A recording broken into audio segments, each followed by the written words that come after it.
As jy 'n malter koop om hierdie ouetjies te kap, en so nou en dan in realiteit wat gebeur is, jy kap so 'n paar van hierdie bulle raak, dan kort jy 'n masjien van 'n maatskappy wat verstaan wat dit vat om masjiene te bou wat net van hierdie manne kan breek.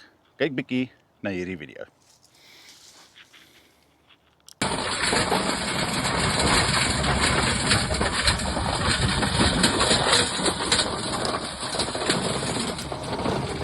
Nou, ek dink dit is veilig om te sê, as hulle klipbrekers kan bou vir hierdie, dan dink ek kan dieselfde maatskappy malters bou wat hou om hierdie te kap.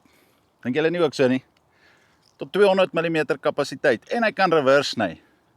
Kom sê jy nie 'n malter koop van FAI nie. Bestel joune by Hexen.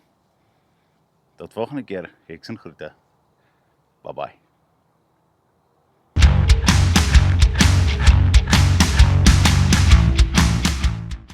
Is goed so swaar.